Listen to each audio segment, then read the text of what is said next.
नमस्कार, स्वागत है आपका ओमान न्यूज हिंदी में एक बार फिर से। ओमान के धार्मिक मामलों के मंत्रालय ने एक अपडेट जारी करते हुए कहा है कि 2 अप्रैल को चंद्र दर्शन होने के बाद से ये निर्धारित किया गया है कि सल्तनत में 3 अप्रैल दिन रविवार से रमजान के महीने की शुरुआत हो जाएगी। देखिए, धार्मिक मामलों के मंत्रालय ने ऑफिशियल घोषणा कर दी है कि रमजान का पहला दिन रविवार से शुरू हो जाएगा और कल से प्रवासियों के लिए बहुत सारी चीजें हैं वो बदल जाएंगी। सबसे पहले रॉयल ओमान पुलिस ने अपडेट जारी करते हुए कहा है कि यदि आप आरओपी के ऑफिसेज में आते हैं, कोई पासपोर्ट या फिर कोई इस अन्य प्रकार के डॉक्यूमेंटेशन को सुधारने के लिए, बनवाने के लिए, तो वर्किंग आवर बदल दिया गया है।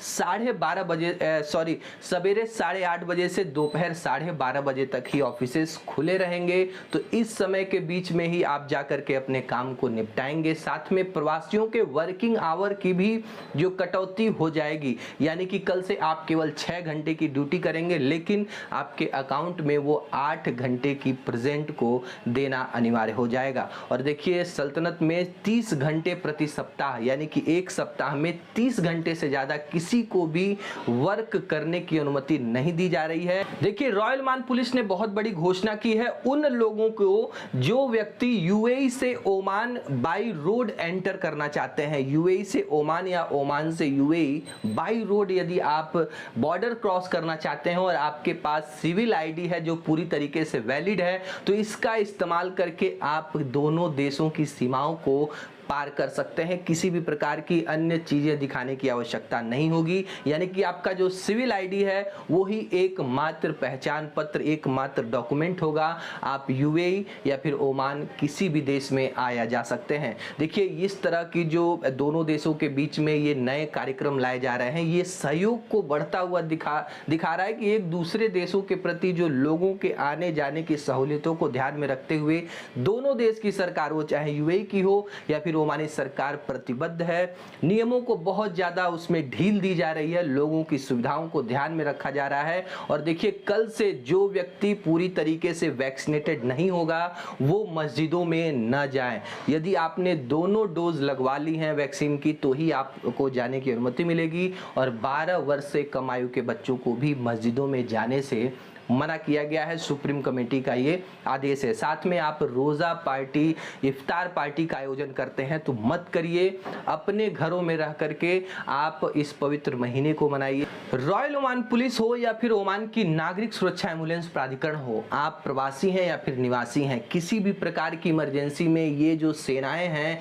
ये जो लोग हैं, वो नहीं देखते हैं कि आपकी सहायता हम करने जा रहे हैं तो आप क्या ओमान के निवासी हैं या फिर आप बाहर से आए हुए हैं। और इसका ताजा जो सबसे बड़ा उदाहरण देखने को मिला है कि अल दहिरा गवर्नमेंट के इबरी के विलायत में जो लैंड स्लाइड हुई थी, जो पहाड़ जो गिरा हुआ था, वो संगमरमर की खदान में, जिसमें लगातार शवों को निकालने का काम अभी भी जारी है। जो खोज और राहत अभियान टीमें लगी हुई हैं, दिन रात एक कर दिया गया है कि यहाँ पर जो व्यक्तियों के शव दबे हुए हैं मलबे के अंदर, उसको निकाला जाए। खोजी कुत्तों की मदद से इन लोगों तक पहुंचने की कोशिश की जा रही है। बड़े बड़े बुलडोजर को हटाने की काम है वो भी जारी है। बड़ी बड़ी मशीनों के मदद से लगातार शवों को निकाला जा रहा है। देखिए, एक बहुत बड़ा रेस्क्यू ऑपरेशन है और अभी भी कुछ लोगों के गायब होने की सूचना मिली है, जिनके शव अभी भी मलबे में दबे हुए हो सकते हैं। देखिए, उन सभी लोगों की आत्मा को शांति मिले।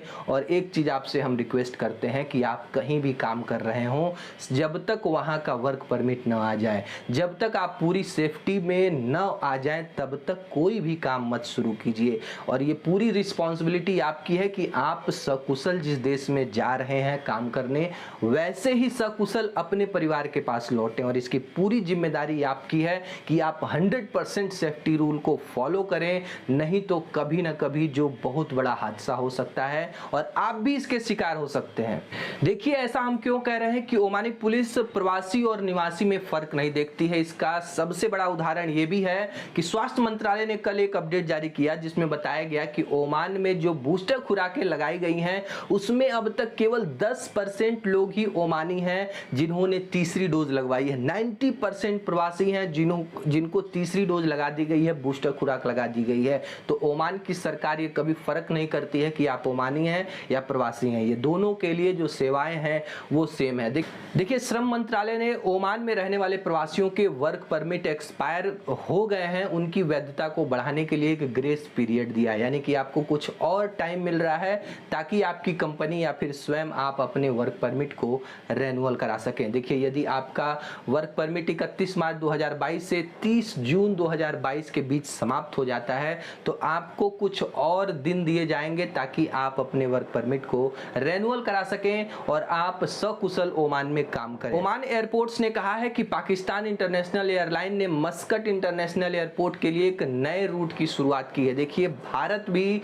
जब से नॉर्मल इंटरनेशनल फ्लाइट के ऊपर प्रतिबंध को हटा दिया है तब से बहुत सारी प्राइवेट एयरलाइन भी लगातार अलग अलग शहरों से ओमान के अलग अलग डेस्टिनेशन के लिए अपनी सेवाएं पेश कर रही हैं और काफ़ी कम पैसे में आप ओमान से जा सकते हैं। या फिर जो लोग महामारी की वजह से छुट्टी आने से घबरा रहे थे क्योंकि जो किराए हैं वो बहुत ही ज़्यादा हाई थे और वो प्लान कर रहे थे जब किराए जब कम होंगे तब हम अपने देश छुट्टी पे आएंगे, तो वे लोग अब अपनी हॉलीडे को, अपनी छुट्टियों को प्लान कर सकते हैं क्योंकि बहुत सारी एयरलाइंस इस समय ऑपरेट करना शुरू कर दी हैं। आपको काफ़ी कम पैसे में दोनों तरफ का रिटर्न टिकट मिल सकता है।